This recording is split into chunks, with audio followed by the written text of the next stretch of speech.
dama ka yarda a soyayi guda tana bi daga soyayi matsala aboki.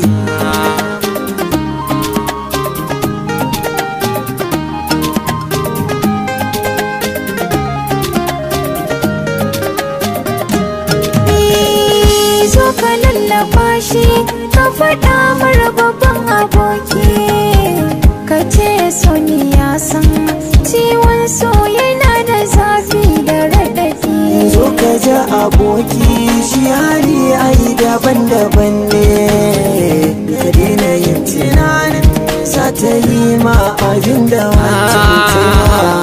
Ni ku bar ni na ce soyayya ba zan koma ba, na yi babu daɗi ciwon so yana da zafi da raɗaɗi. So babban aboki ka faɗa masa ka ce so ne, sassa na zuciyata na da zafi cike da rauni.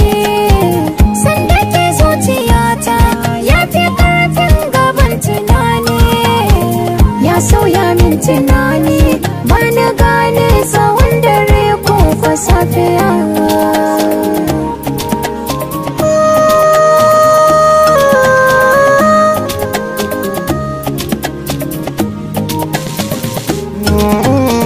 Zo karka juya baya ga wadda ita kai take muradi, ka share zantukan da ka daina zancen da babu daɗi, ka duba lamuranta ka waiwayo gare ta karta faɗi.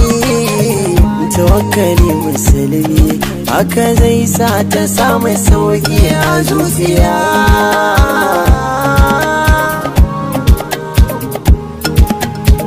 Ka ce so ni ya san ciwon so yana da zafi da raɗaɗi. Aboki ka san na da hujja ba hakan nan nake gudu ba, na hayo da kwanso na ajiye riba ban gani ba, na sha wuya akan so me zai hana ba za na kaurace ba.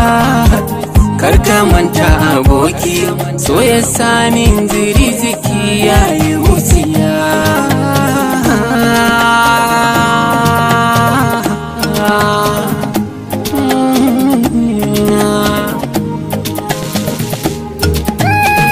Inda kake ni na san a rayuwa ba za na tsallake ba, ni za na kashe kaina zama a duniyar ba zan iya ba. A'a karki fara hakan ba zai saki kai gaci ba, zafi yakan bi sanyi. Karki manta da wanda shi yake da duniya.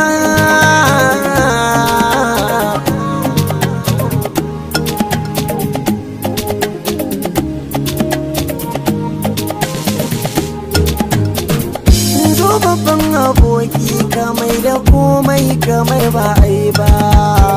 Ku daina lallaba ni su ma a dola ka za ku duba. Ni ba zan yi zuciya ba har abadan ba zan fishi da kai ba.